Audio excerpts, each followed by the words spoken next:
1947 میں آج کی رات 27 کو پاکستان بنا تھا۔ پہلے ہم سب کو سمجھنا چاہیے کہ ایک بہت بڑی خواب کا نام پاکستان تھا۔ یہ کوئی عام ملک نہیں بنا تھا، یہ واحد ملک بنا تھا اسلام کے نام پہ، اور اس میں ایک نعرہ تھا کہ پاکستان کا مطلب کیا، لا الہ الا اللہ۔ سارے بر صغیر کے مسلمانوں کی کوششوں سے، ان کی ووٹ سے پاکستان بنا تھا۔ جو آج 20 کروڑ لوگ ہندوستان میں ہیں، ان کے جو بڑے تھے ان کو پتا تھا کہ وہ پاکستان میں نہیں رہنا، اس کے باوجود انہوں نے اس خواب کے پیچھے ووٹ دی تھی پاکستان کو۔ تو یہ ایک علامہ اقبال کی جو خواب تھی وہ ہمیں سب کو سمجھنا چاہیے، کیونکہ جو ایک قوم اپنے نظریے کو کھو بیٹھتی ہے وہ قوم کا وجود ختم ہو جاتا ہے۔ تو ہمیں پہلے سمجھنا چاہیے کہ بہت بڑا پاکستان کا جو خواب تھا، ہمیں اپنے مقام کا سمجھنا چاہیے۔ تو آج اس عبادت کی رات میں سب سے آپ سے چاہوں گا کہ آپ دعا کریں پاکستان کے لیے، کہ ہم اس خواب کی طرف جائیں جو بدقسمتی سے ابھی تک ہم نہیں جا سکے۔ یاد رکھیں، ہمارا جو قرارداد مقاصد تھا اس میں واضح تھا کہ پاکستان نے ایک اسلامی فلاحی ریاست بننا تھا، اور وہ مدینہ کی ریاست کے اصولوں کے اوپر کھڑا ہونا تھا۔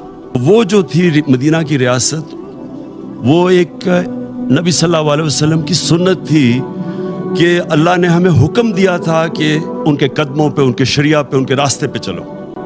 تو مدینہ کی ریاست ان کی سنت تھی، اور وہ کیوں اللہ نے ہمیں حکم دیا تھا؟ کیونکہ وہ ریاست نے بنیاد رکھی تھی دنیا کی سب سے عظیم سویلائزیشن۔ مسلمان نے کئی 100 سال دنیا کی امامت کی، ہر طرح سائنسدان بھی ٹاپ مسلمان تھے، ہر کلچر میں، تہذیب میں سب سے آگے تھے۔ تو اس کی بنیاد رکھی گئی تھی مدینہ میں۔ تو یہ پاکستان کو اس اصولوں پہ ہمیں کھڑا کرنا چاہیے تھا۔ ہمیں پہلے لا الہ الا اللہ کا مطلب سمجھنا ہے۔ لا الہ الا اللہ کا مطلب، جب آپ اللہ کے سوا کسی کے سامنے نہیں جھکتے، انسان آزاد ہو جاتا ہے۔ اور جو ہماری یہ زنجیریں جو ہمیں زمین پہ رکھتی ہیں، یہ جب تک لا الہ الا اللہ کا مطلب ہم نہیں سمجھتے، وہ زنجیریں ٹوٹتی نہیں ہیں۔ تو ایک انسان اپنے پورے مقام پہ نہیں پہنچ سکتا۔ سب سے بڑی زنجیر ہے خوف کی زنجیر، موت کا ڈر کہ جی مجھے کوئی ذلیل کر دے گا۔ اللہ نے اپنے ہاتھ میں ذلت رکھی ہوئی ہے۔ رزق کا ڈر کہ میری روزگار نہ چلا جائے۔ یہ سارے وہ خوف ہیں جو انسان کی پرواز روکتے ہیں اوپر۔ تو جو چیز انسان کو روکتا ہے اپنے مقام پہ پہنچنے کے لیے، وہ لا الہ الا اللہ ایک ایسا چیز ہے جو سب کچھ توڑ دیتا ہے، وہ زنجیریں توڑ دیتا ہے۔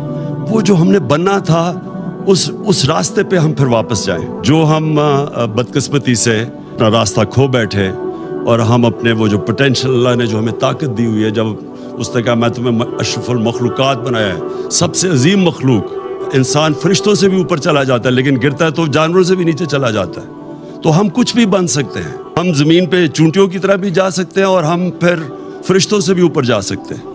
یہ ہمارے اوپر ہے، اور یہ تب ہم سمجھیں گے کہ ہم کتنا اوپر جا سکتے ہیں جب ہم لا الہ الا اللہ کا مطلب سمجھ جائیں اور وہ ہمارے دلوں میں آ جائے۔